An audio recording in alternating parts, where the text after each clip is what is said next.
بسم الله الرحمن الرحیم وصلی الله علی النبی الکریم. محترم ملګرو، بله مهم مسله ده چې آیا سفر کې سنت کول شته او کنه. نو دې باره کې مختصر وضاحت تاسو ته کوم. محترم ملګرو، بعضې کسان دا خبره کوي چې سفر کې سنت نه کول سنت دي. نو دا خبره بالکل د دوی غلطه ده.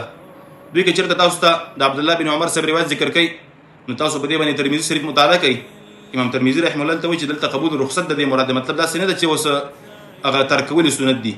دلته رخصت اجازه پکې صرف شوې ده. سفر حالت کې سنت پرېښودو اجازه شوې ده. دلته مراد دا نه دی چې پرېښودل سنت دي. نو دا خبره بالکل د دې خلکو غلطه ده چې دوی دا خبره کوي چې سفر کې سنت نه کول سنت دي. بالکل دوی په دې باندې یو دلیل هم نشي پیش کولی. بله خبره دا چې که چېرته سفر روانو، مطلب داسې ګاډی ته نه تله، صرف دومره اجازه درکړه چې ماسپښین وخت و، بس فرض اجازه ده، نور وخت ځان به رسوو، سنت مه کوئ. نو دې صورت کې سنت مه کوه، صرف فرض 2 رکعته وکړه. درېیمه طریقه، که چېرته حالت د اطمینان و، موږ تاسو زمانه کې ډېر کسان چکرې وکړي، یو ځای بل ځای، یو ځای کې یو هفته وخت تېر کړي، بل ځای کې مطلب 3 ورځې 5 ورځې 10 ورځې. دې طریقې سره حالت د اطمینان کې چېرته سواد کې اوسېږي، بل ځای کې اوسېږي، نو دلته ته سنت هم کوه. سنت کې قصر نشته دی، سنت پوره کوه. مطلب ماسپښین لمونځ 4 رکعته سنت مخکې وکړه، بیا 2 فرض وکړه، بیا 2 رکعته وروسته سنت وکړه. نو دې طریقې سره ته خپل لمونځ برابر کړه. همداسې مازدیګر دی، هغې کې سنت نشته، صرف 2 رکعته فرض وکړه.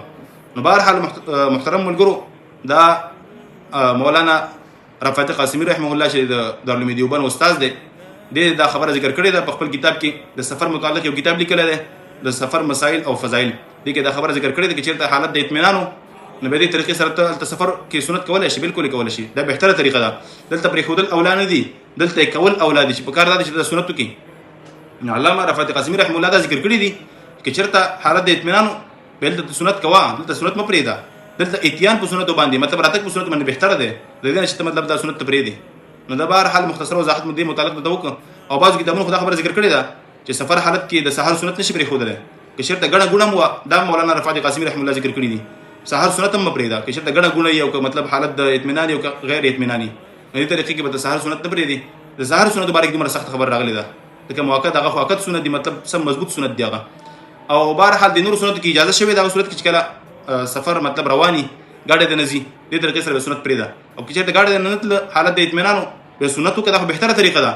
نو ولې ځان سره ظلم کې غفلت کې چې سنت نه کې؟ نو دا بهتره طریقه ده چې ته سنت وکړې دې طریقې سره. بهرحال مختصر وضاحت مو دې ته وکړه چې سفر کې سنت کول شته دی. کوم کسان چې وجه نشته دا غلط خبره ده. نو دې مختصر وضاحت مې تاسو ته واخر دعوانا الحمدلله رب العالمین.